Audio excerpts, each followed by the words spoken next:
they weren't all successes, but many of them were. And the other problem is because of the disciplinary approach, they kept identifying different kinds of variables. So there was no really coherent theory in the case studies.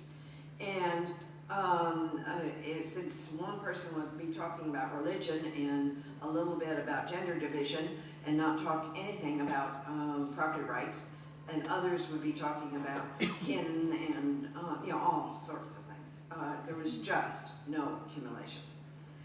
So I think what Doug's work did is focusing on institutional change did challenge the idea that it always had to come from the outside, because he and many of his colleagues sitting in this room studied how these things evolved over time.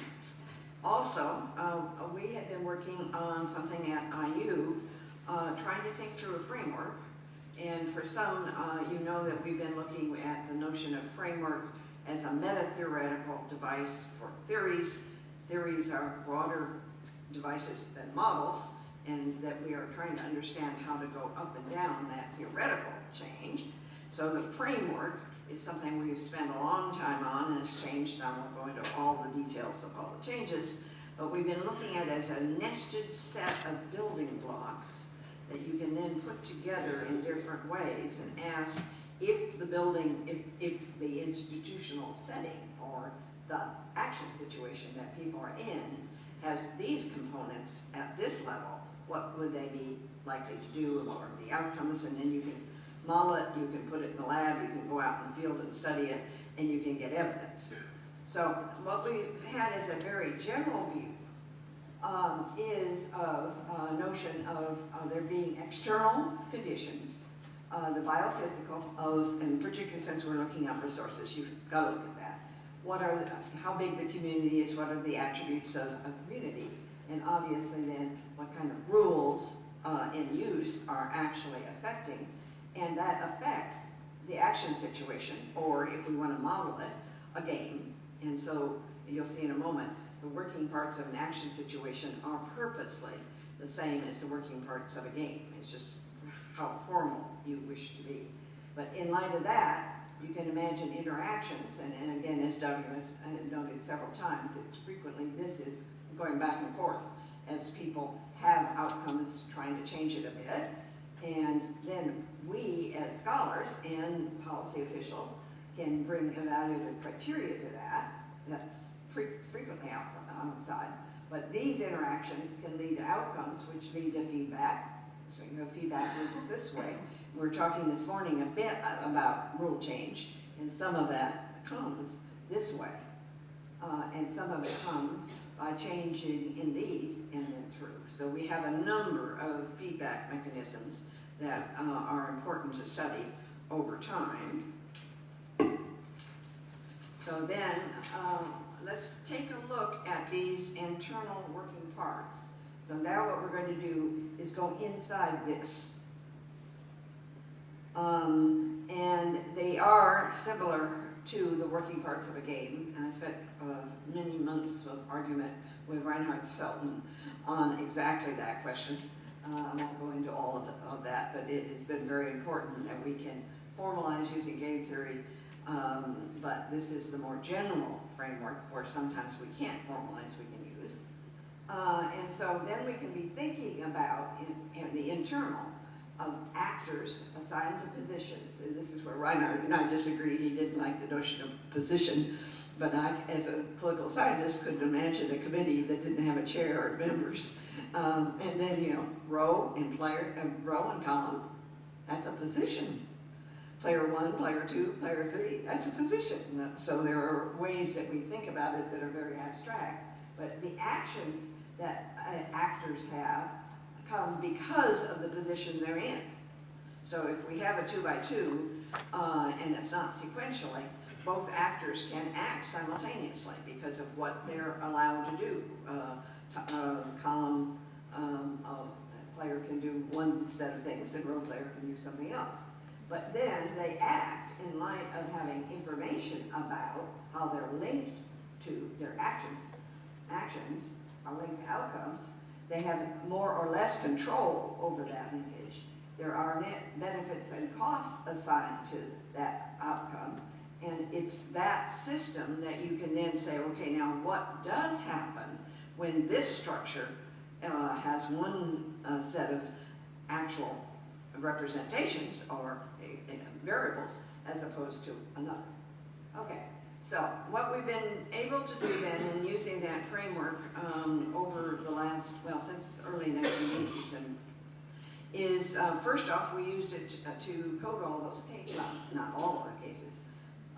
What we did is we got this huge case log out of the National Research Council, and we started to develop an initial screening form, and found that there were lots of these cases that had only 2 or 3 variables in it, and they were different than the major 2 or 3 variables others, so we were not able to code all 1,000. They eventually screened about 450 cases, and then we identified basic working parts of action situations and the rules that affected them that we wanted to code. And we could get to 47 irrigation systems and 44 inshore fisheries.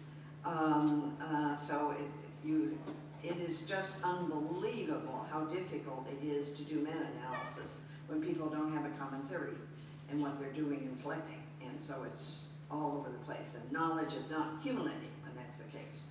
But what we did find, though, was 3/4 of the farmer-managed irrigation systems, and these are the kind that many people look at and they can't even see that they have property rights, that they're organized, that they do anything. 3/4 of them had high performance. So we're finding these irrigation systems all over the world where the farmers organized it, the farmers made the rules, etc., had very high performance. Only 42% of the government irrigation systems that were in that set had high performance, so our farmers were out competing our governments.